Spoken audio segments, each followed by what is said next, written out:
제가 지금 이렇게 강력하게 대통령과 정부 여당의 악행을 성토하는 것은 제가 야당을 지지하고 뭐 이런 문제가 아닙니다. 선을 넘었기 때문이에요.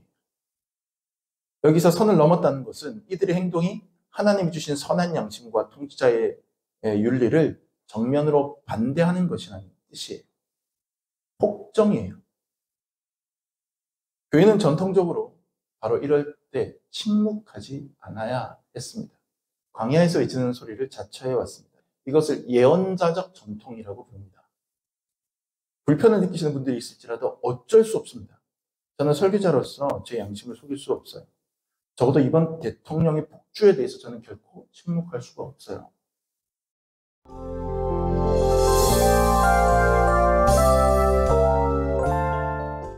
저는 어젯밤에 카페 일이 마무리된 뒤에 서둘러서 여의도 국회의사당 앞으로 갔습니다. 주일 준비해야 되는 목사이기 때문에 그냥 차분히 언론 보도만 지켜보고 앉아있으려고 했거든요. 근데 책임 있는 국회의원들이 다 일어나서 회의장을 퇴장하는 식으로 의사표시를 하는 걸 보고 급하게 여의도로 달려갔던 이유는 주일 전날임에도 불구하고 설교를 준비해야 됨에도 불구하고 달려가서 촛불을 든 이유는 두 가지였습니다. 하나는 뭐냐면 제가 설교자라는 생각이 들었기 때문이에요. 하룻밤 지나면 주일인데 제가 설교 본문 확정하고 주보 인쇄까지 마친 상태인데 이번 주일에 제가 선택한 설교 본문이 교회로에서 좀 벗어나서 이번에 그 비상기형 사태를 겪으면서 전해야 되겠다는 마음이 들어서 헤롯의 악행을 지적하다가 죽음을 맞이한 세례요한 이야기를 본문으로 잡았거든요. 세례요한의 강력한 예언자적 행동에 대해서 설교를 해야 되는데 그의 행동하는 양심에 대해서 설교해야만 되는데 헤롯의 악행 못지않은 사태가 벌어지고 있는 상황에서 제가 노트북 앞에서 그 내용을 정리하고 여러분에게 전하는 것으로 충분하지 않다고 생각했어요. 강단에 올라가서 정의로운 도저히 행동하지도 않으면서 입을 열 자신이 없어서 설교한 대로 행동해야 강단에서 입을 열 수 있겠다라고 하는 생각 때문에 어제 급하게 저녁 밤에 달려갔습니다. 두 번째로는 이번 주간에 우리가 매일 모여서 그렇게 뜨겁게 기도했던 밤 기도회 때문이에요. 우리는 믿음의 경주에 대해서 5일 동안 연속으로 말씀을 받고 뜨겁게 기도했습니다. 시간 하나님께서 우리에게 큰 은혜를 주셨죠. 그런데 지금 이 땅에 악한 위정자들이 악한 일을 감행했어요.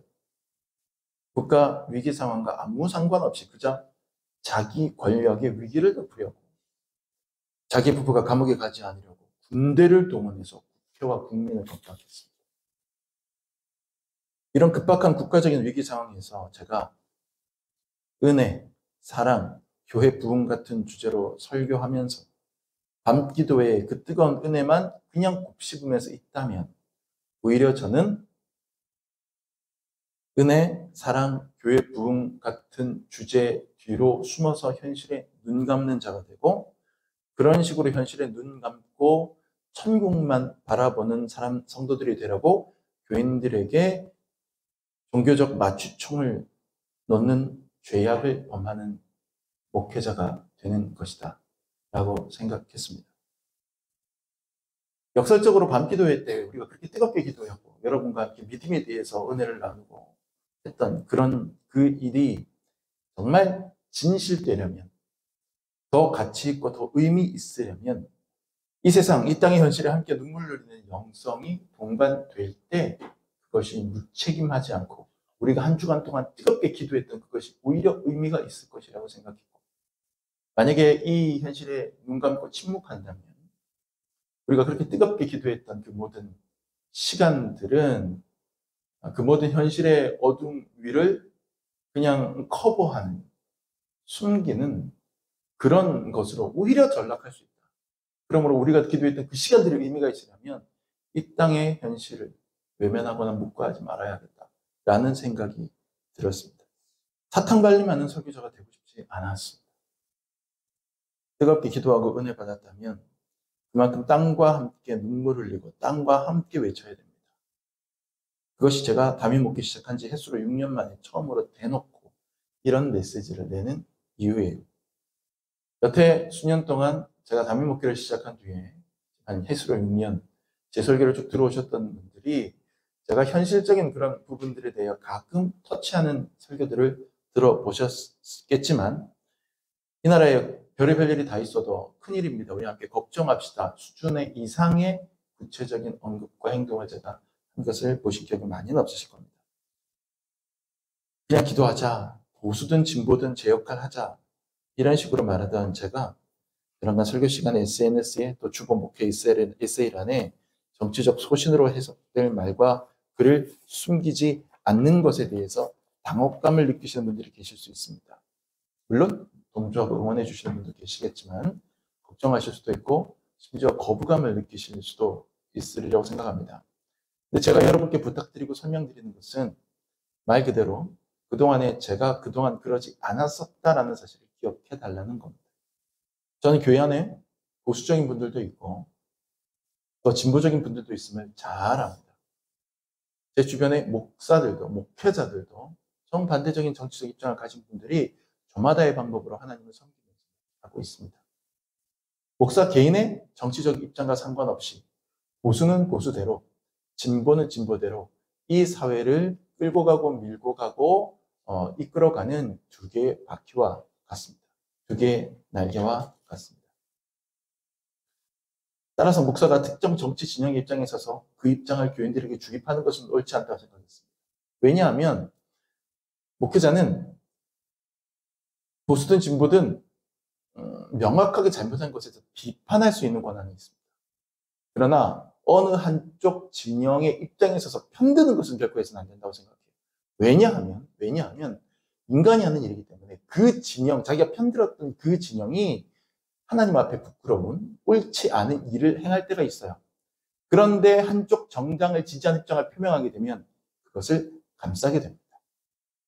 그렇기 때문에 교회는, 목사는 자기가 지지하는 정당이 있어도, 자기가 지지하는 정치 세력이 있어도 그것을 교회에서 대놓고 이야기하면 안 된다고 저는 생각해요. 왜냐하면 그렇게 해야 이쪽이든 저쪽이든 잘못할 때 지적할 수가 있어요. 교회는 비판할 수는 있습니다. 그러나 지지하면 안 됩니다. 이것이 제 소신입니다. 그런데 그 기준이 깨질 때가 있어요. 선을 넘을 때입니다. 선을 넘을 때예요. 그 선을 넘어갈 때는 거기에 대하여 가만히 있으면 안 돼요. 제가 지금 이렇게 강력하게 대통령과 정부 여당의 악행을 성토하는 것은 제가 야당을 지지하고 뭐 이런 문제가 아닙니다. 선을 넘었기 때문이에요. 여기서 선을 넘었다는 것은 이들의 행동이 하나님이 주신 선한 양심과 통치자의 윤리를 정면으로 반대하는 것이라는 뜻이에요. 폭정이에요. 교회는 전통적으로 바로 이럴 때 침묵하지 않아야 했습니다. 외치는 소리, 광야에서 외치는 소리를 자처해 왔습니다. 잠시 뒤에 제가 설명드리겠지만 이것을 예언자적 전통이라고 부릅니다. 불편을 느끼시는 분들이 있을지라도 어쩔 수 없습니다. 저는 설교자로서 제 양심을 속일 수 없어요. 적어도 이번 대통령의 폭주에 대해서 저는 결코 침묵할 수가 없어요. 우리가 읽고 묵상하는 성경에는 예언자적 전통이라는 게 있습니다. 우리가 오해하면 안 되는 게, 착각하는 게 뭐냐면 예언이다라고 하면, 예언자라고 하면 미래에 있을 어떤 일을 미리 어떤 계시라든지 신비체험을 통해 알아서 미리 얘기해 주는 것을 예언활동 혹은 예언자라고 생각하거든요. 그거는 세상의 점쟁이, 노스트라다무스, 에드거 케이시, 이런 사람들이 하는 걸 예언, 이렇게 한다면 그건 맞을 수 있어요. 그러나 구약 성경에서 말하는 예언 혹은 예언자는 그거하고는 완전히 다른 의미입니다. 그런 뜻이 아니에요. 물론 그 안에 그런 뜻이 일부 포함되죠. 그러나 일부 포함됩니다. 성경에서 말하는 예언은 하나님께서 주신 명확한 말씀을, 경고의 말씀을 이 땅의 사람들에게 가감없이 전하는 것을 예언이라고 합니다. 그리고 그렇게 하는 사람들을 예언자라고 하는 거예요. 그래서 성서학자들 중에 어떤 사람들은 예언의 예자를 미리 예자라고 우리가 한자로 쓰거든요. 미리 예자로 쓰면 안 되고 예금한다라고 할 때 맡길 예자를 써야 된다고 주장하는 사람도 있습니다. 그 뭐냐면 하나님께서 이 특정한 예언자에게 맡기신 말씀을 사람들에게 전해준다라고 하는 거예요. 그러니 그 예언이라고 하는 것은 미래에 있을 일이 이런 일이 있을 것이다 라는 내용을 받으면 거기에 대해서 얘기하는 거죠. 그렇다면 미리 예자가 맞습니다. 그러나 미래에 있을 일이 아니라 이것은 하나님의 뜻이 아닙니다. 하나님께서 당신이 회개하기를 원하십니다. 이런 이야기들, 그런 이야기들을 받아서 해도 그것이 예언입니다. 그리고 오히려 그것이 훨씬 더 예언자들의 예언 활동의 중심에 가까운 것이었고, 미래에 이런 일이 있으리니 이런 것들은 거기서부터 파생된 이야기들이었던 거예요. 구약 성경에서. 하나님의 말씀을 받아서 삐뚤어진 세상, 죄에 물든 세상에 그 심판을 경고하는 것이 예언자의 일이었고, 그 사명을 게을리하는 이들은 예언자로 불릴 자격이 없었습니다. 목사가 왜 설교 시간에 정치 이야기하느냐 묻는다면, 그나마 저는 정치 이야기 거의 하지 않고 지금 선언 남았기 때문에 어쩔 수 없이 이야기 꺼내는 거긴 합니다만, 그럼에도 불구하고 그렇게 묻는다면 저는 잠시의 망설임도 없이 그 물은 사람에게 되물을 것입니다. 성경 읽어봤냐? 성경 제대로 읽어봤냐? 구약 성경의 3분의 1이 예언서인데, 그 예언서가 모조리 다 통치자들의 악행에 대해서 심판과 경고의 메시지를 예언자가 목숨을 걸고 이야기하는 것이고, 거기에 대하여 기록해서 남겨놓고 믿음의 사람들에게 이렇게 해야 된다라고 얘기하는 것이 구약 성경입니다. 그 성경을 읽었다고 하면서 왜 그걸 묻느냐고.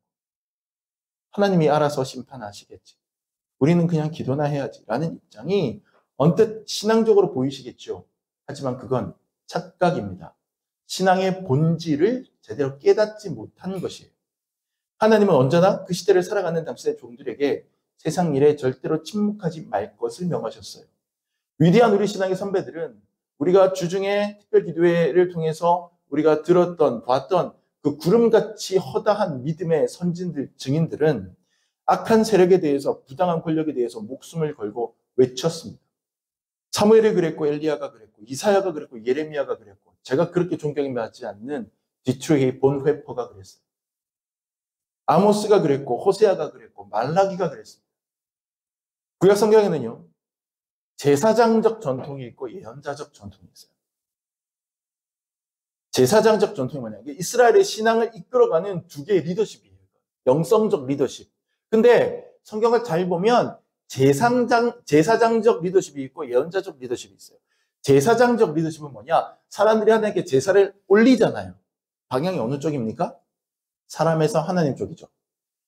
상향식 영성 전통이에요. 그래서 인간들이 짐승을 잡아서 데리고 옵니다. 내가 죄를 지었어요. 거기 안수하면 짐승을 잡아서 향을 피워서 하나님께 올리고 이 사람의 죄를 사해달라고 하나님께 구해드리는 거예요. 제사장. 그러니까 인간들이 가지고 있는 여러 문제들을 하나님께 올려드리고 거기에 대한 하나님의 답을 받아서 사람들에게 복을 선언하는 거예요. 이게 아론의 축복 이런 겁니다. 그게 오늘날 우리가 예배 때 하는 목사들의 마지막 축도 순서의 기원이에요. 복을 빌어주는 거예요. 제사장적 전통. 사람들의 아픔을 이해하고 그 아픔을 위로하고 그 아픔을 하나님께로 기도하여 올려드리고 하나님의 약속을 받아서 사람들에게 복을 선포하는 거예요. 회복을 선포하는 이게 제사장의 전통. 예언자적 전통은 뭐냐? 하나님 쪽에서 먼저 인간들의 모습을 보고 너희 이렇게 하면 안 돼 라고 하는 메시지를 예언자를 통해 주시는 거예요. 그러니까 예언자들은 그것을 받아서 이 땅의 사람들에게 주는 거예요. 이건 방향이 어느 쪽입니까? 하향식 영성 전통이에요. 하나님께서 우리에게 주시는 말씀을 받아서 인간들에게 전해주는 거예요. 여기에는 먼저 경고가 들어갑니다. 회개하라. 잘못이다. 경고와 심판의 메시지가 잔뜩 들어가고 마지막에 위로의 말씀이 붙습니다. 너희가 만약에 회개한다면 하나님께서 이러하게 너희들을 회복시켜 주실 것이다. 이것이 예언자적 전통이에요. 오늘날 이 땅에 제사장들은 넘쳐나는데 예언자들은 찾아보기가 어렵습니다. 인간들의 어려움을 하나님께 고하고 하나님이 주시는 복을 빌어주고 선포하는 목회자, 부흥사들은 넘쳐납니다. 그런 사람들 교회에 다 부흥시켰습니다.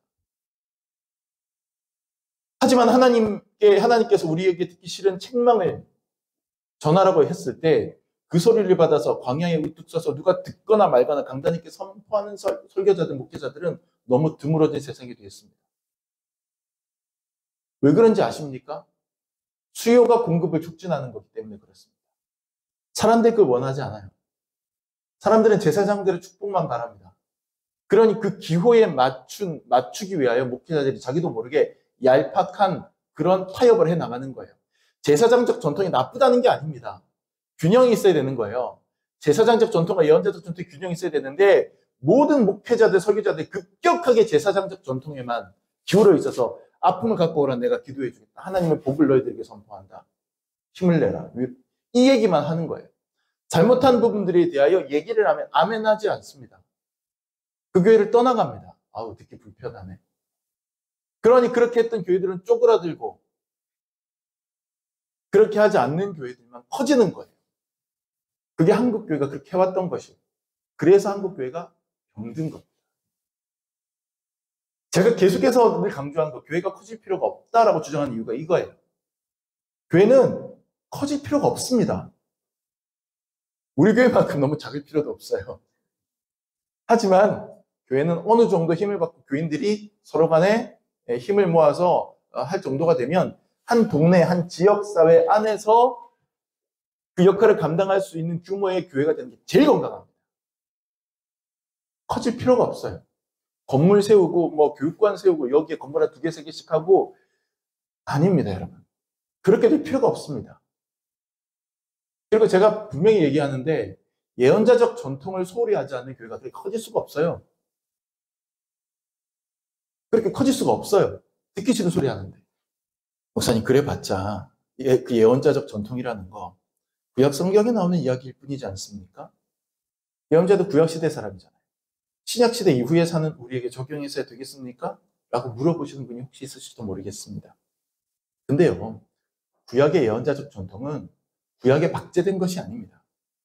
그 구약 성경을 통하여 신약의 교회로 이어지고 그 교회 안에 몇몇이 살아 숨쉬며 우리에게 지금까지도 소명으로 이어져 오는 거예요.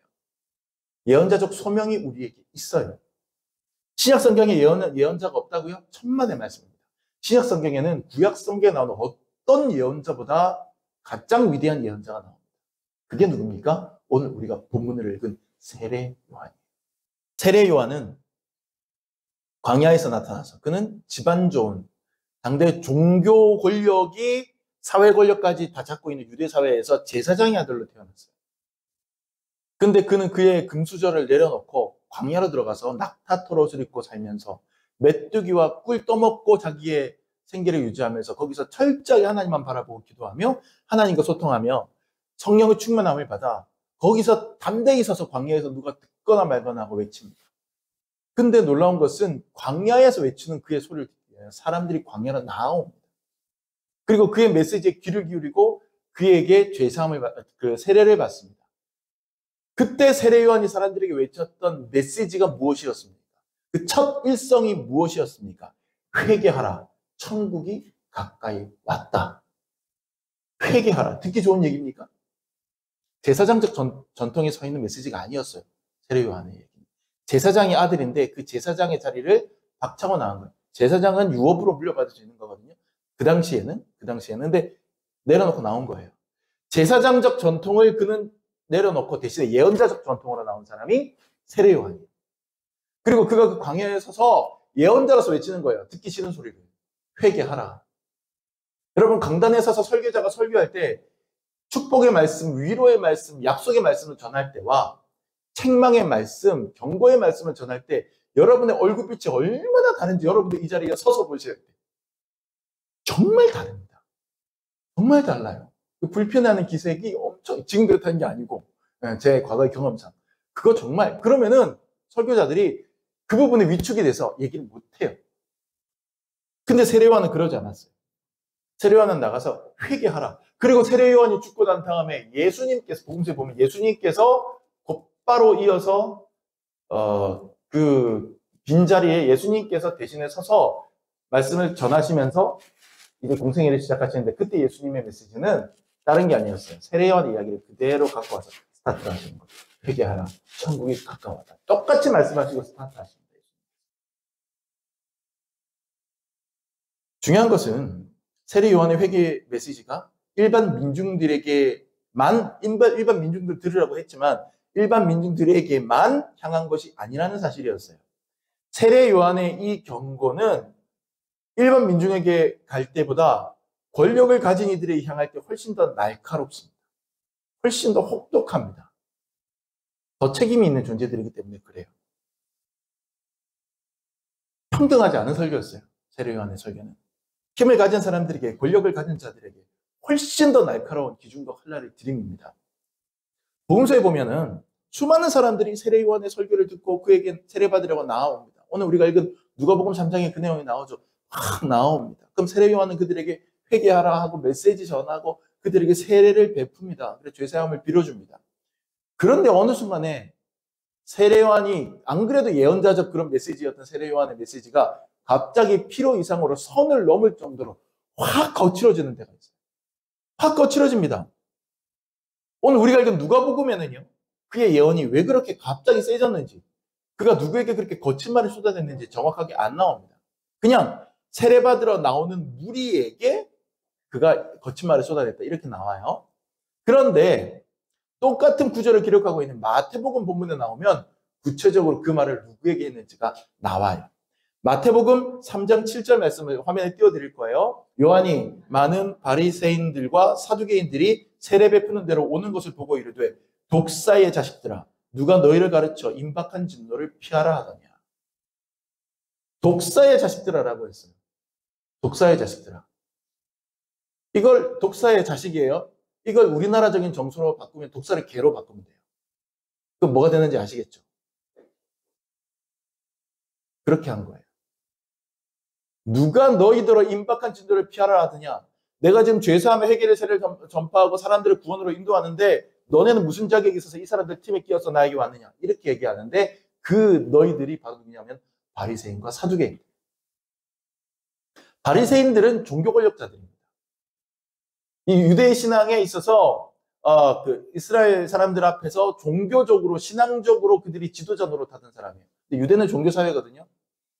그러니 종교적인 카르텔을 쥐고 있는 사람들, 그 권력을 쥐고 있는 사람들이 권력자예요. 사두개인들은 어떤 사람입니까? 사두개인들은 사독, 제사장 사독, 다윗 시대 제사장 사독의 후예를 자처하는 사람들인데 이 사람들은 친제사장 그룹이고 친정부 그룹이고 왕가의 사람들이에요. 친위 그룹이란 말이에요. 귀족과 왕족이 친위 그룹. 이들은 제사장적 전통을 강조하는 사람들이긴 한데 그나마 제사장적 전통의 본질도 이해하지 못하는 사람들이에요. 왜냐하면 이 사람들은 죽은 뒤에 천국도 없고 부활도 없다라고 주장하는 사람들이에요. 그런데도 종교 권력을 휘두르고 있는 사람들이었어요. 이 양쪽의 민중들 위해서 군림하던 종교 권력자들이 자기들도 뭔가 찔리는 게 있는지 캥기는 게 있는지 세례요한에게 찾아오니까 세례요한이 날리는 거예요. 독사의 자식들. 근데 이게 세례요한만 이렇게 한 게 아닙니다. 바리새인들을 향해서 예수님께서도 똑같이 말씀하십니다. 독사의 자식들아. 역이에요. 저주예요. 공격이에요. 심지어 10절에는 이렇게까지 말합니다. 같이 읽읍시다. 시작.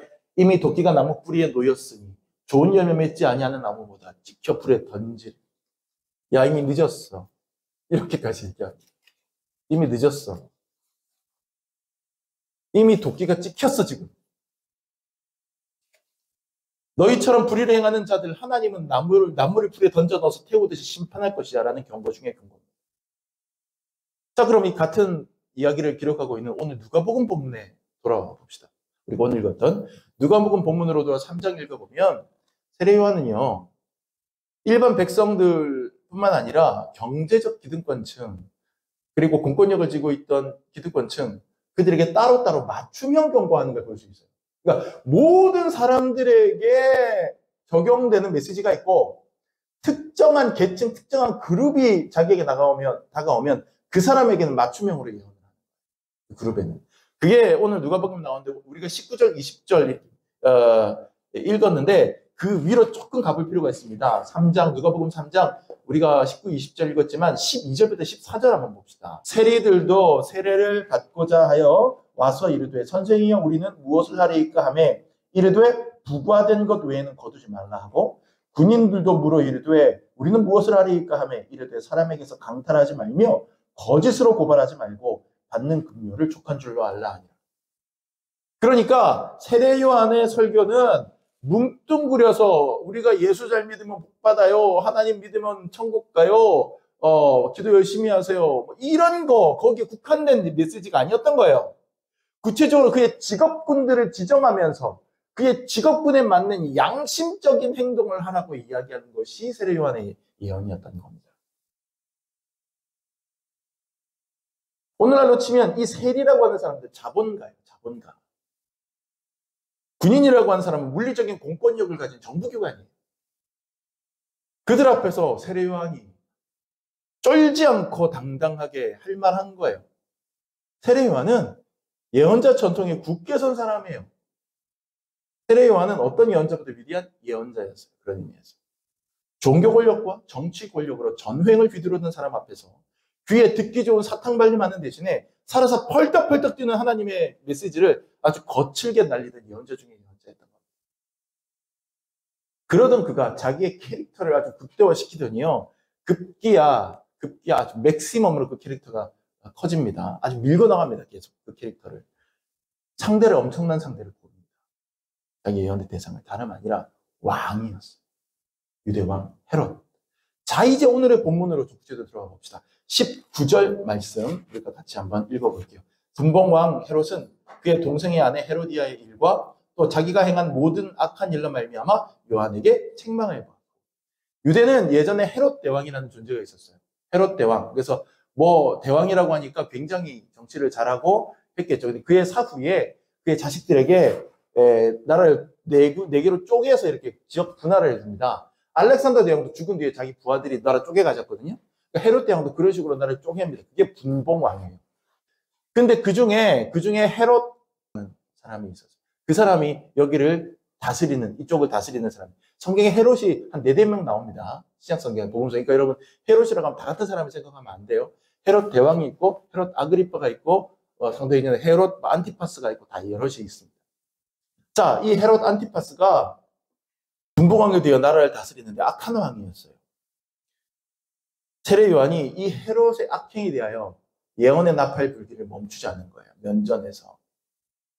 그 이유가 뭐냐면 핵심적인 일이 있었어요. 이게 제가 말하기가 조금 민망한 이야기인데 그래도 어쩔 수 없이 해드립니다. 오늘 본문에 보면 그의 동생의 아내 헤로디아의 일과 동생의 아내 헤로디아의 일. 이게 뭐냐면 헤롯 왕이 어느 날 자기 이복 형제 빌립의 집에 놀러 갔습니다. 이 빌립이 이제 그 학자들에 따르면 여기 성경에는 동생으로 되어 있는데 뭐 역사학자들은 형이었다는 사람도 있고 사촌이었다는 사람도 있고 아무튼 그렇게 여러 가지가 다른데 빌립의 아내가 기가 막힌 미인이 나오는 거예요. 그게 헤로디아예요. 그러니까 헤롯이 눈이 돌아가 버렸어요. 그래서 은밀히 헤로디아와 접촉해서 유혹을 합니다. 헤로디아가 넘어가 버립니다. 그리고 빌립을 버립니다. 남편 빌립을 버리고 헤롯도 이미 결혼을 했으나 이 헤로디아를 왕비로 맞아들여요. 그러니까 근친 결혼이죠. 불륜이죠. 그렇죠? 돈과 권력에 눈이 멀었던 헤로디아는 남편 빌립을 버리고 헤롯 왕에게 가는 거예요. 사람들은 이 있어서는 안 될 부도덕한 일에 대해서 알았지만 다들 쉬쉬했어요. 왜요? 그 이야기를 꺼내는 순간 목숨 부지하기 어렵기 때문에. 그리고 이것은 권력자 부부에 대한 일이기 때문에. 왕과 그 부인의 전횡, 거기에 대해 이야기할 때 그들은 목숨 부지하기 어려운 걸 알기 때문에 쉬쉬하는 겁니다.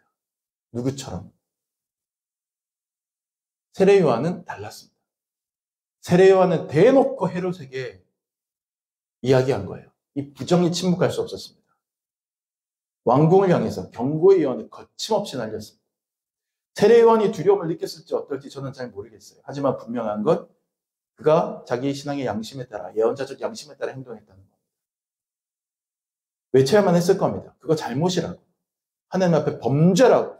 회개하라고. 돌이키라고. 권력자 부부에게 얘기했을 거예요. 이것이 바로 세례 요한의 메커니즘입니다. 세례 요한으로 대표되는 예언자적 메커니즘이에요. 우리는 이 메커니즘에 서야 됩니다. 이 전통에 서야 됩니다. 교회는 세례 요한과 같아야 돼요. 힘 있는 이들에게, 백성을 다스리는 이들에게 제대로 된 하나님 말씀의 잣대를 딱 들이대고 가르쳐야 됩니다. 4세기의 로마 황제 중에 테오도시우스 황제라는 사람이 있습니다. 이름부터 벌써 굉장히 신앙적이죠. 헬라어로 테오스 하면 하나님입니다. God. 근데 이름에 벌써 테오도시우스예요. 그래서 여기 하나님 이름이 들어가요. 굉장히 기독교적인 어떤 그런 색채가 강한 이름을 가진 왕입니다. 자, AD 313년에 콘스탄티누스 황제가 로마에서 기독교를 공인합니다. 그러면서 기독교가 자유를 얻어요. 우리가 자꾸 착각하는 게 있어요. 콘스탄티누스 황제가 기독교를 로마의 국교로 삼았다라고 자꾸 누가 얘기를 하는데 전혀 틀린 말이에요. 콘스탄티누스 황제는 그전까지 불법적이었던 핍박받던 기독교를 공인해준 황제예요. 믿어도 된다. 합법적이다. 나도 믿을게. 거기까지예요.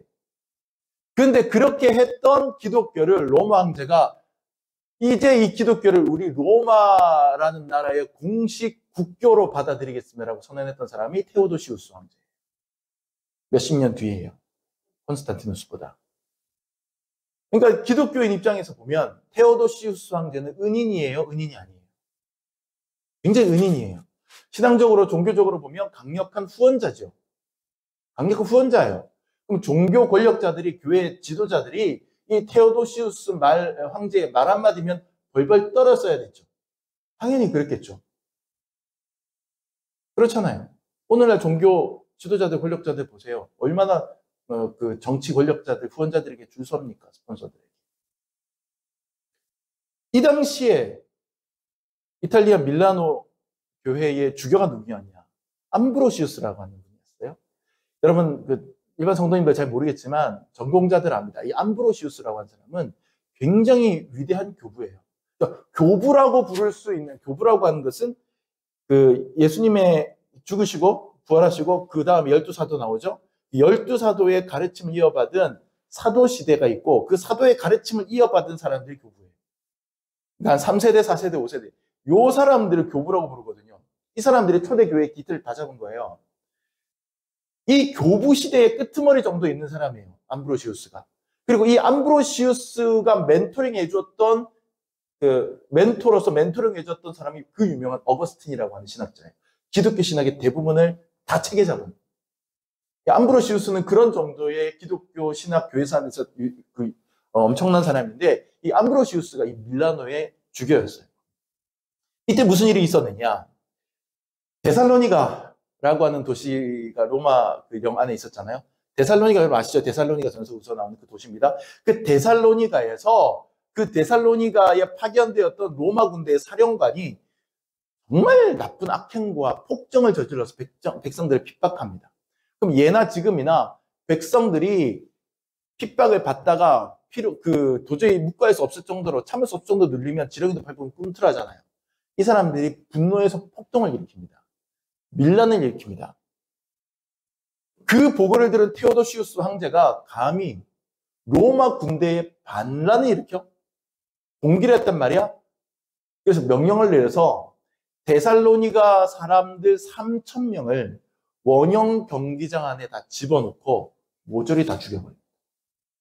한 자리에 3,000명을 한 자리에 놓고 모조리 다 죽여버립니다.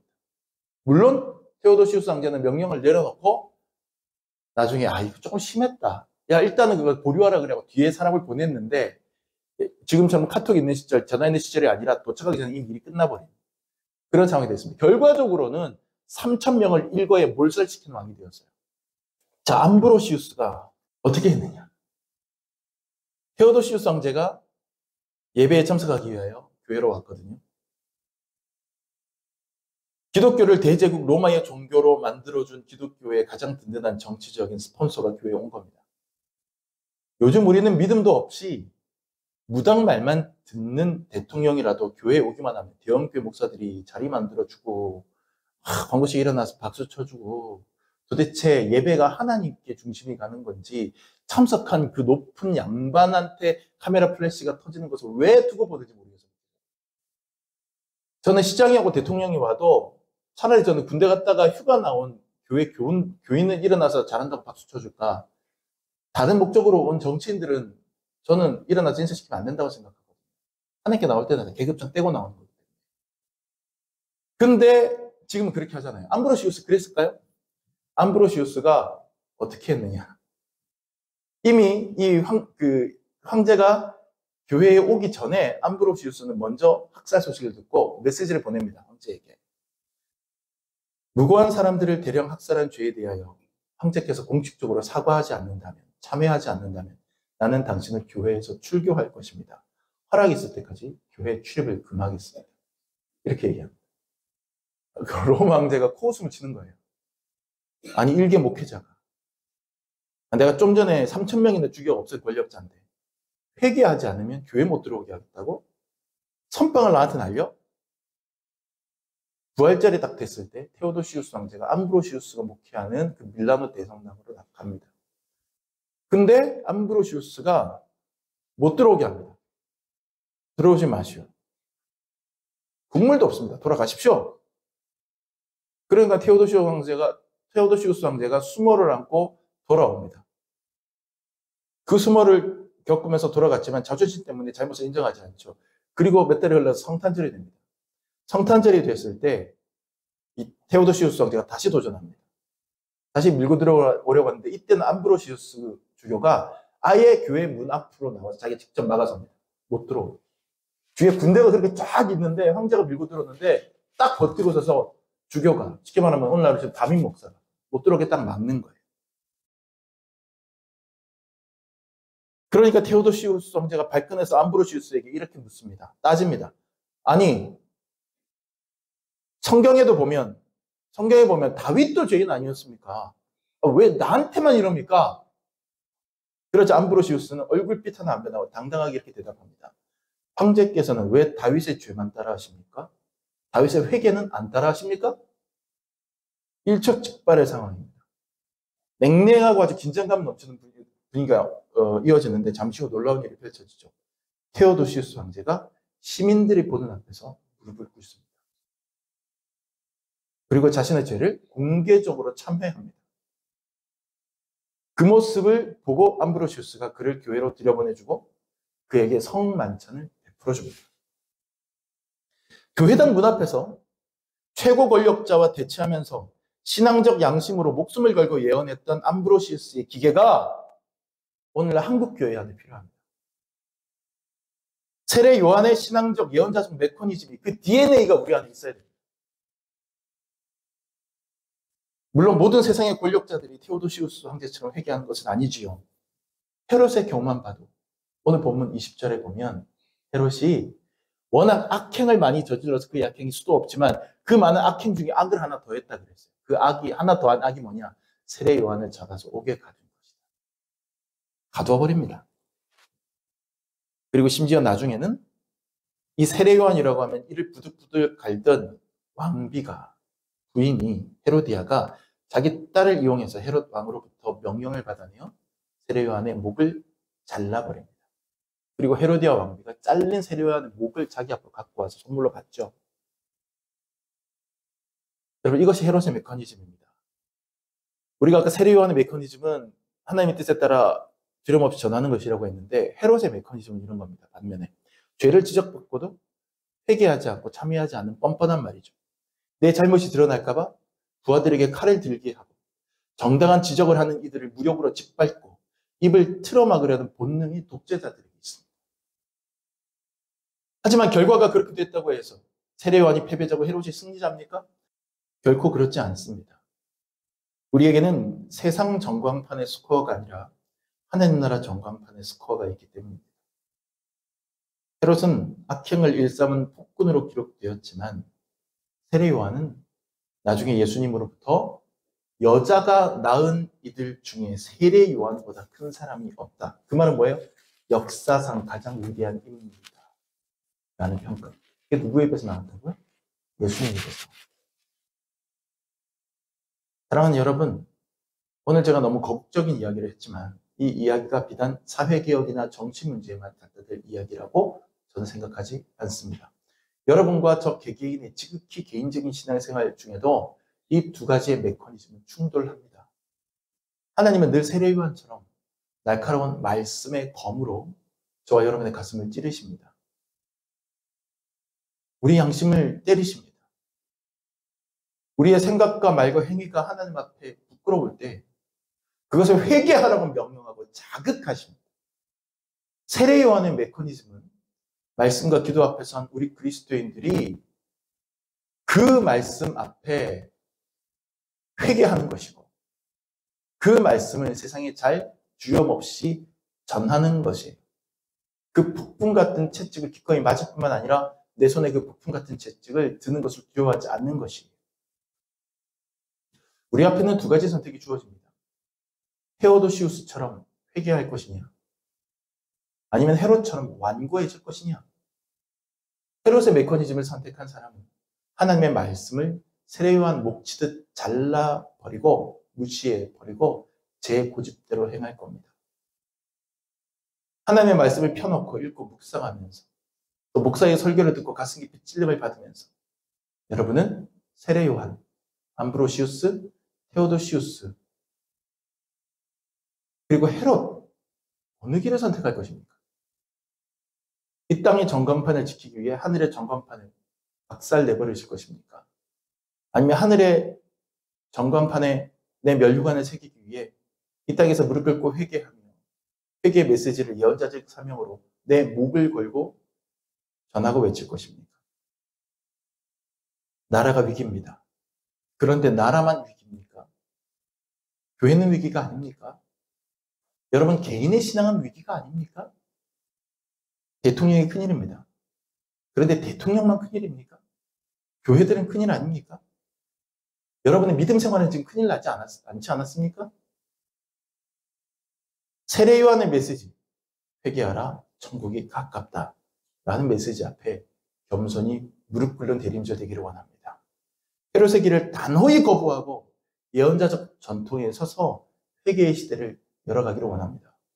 내 개인의 신앙은 뜨거운데 세상 돌아가는 일은 나 몰라라 하지 말고 진정 이 시대의 예언자로서 교회의 사명을 감당하는 제대로 회개할 줄 아는 회개를 선포할 줄 아는 시대의 일꾼으로 살아가는 우리 교회와 교우들이 되시기를 주님의 이름으로 축원합니다. 기도하겠습니다.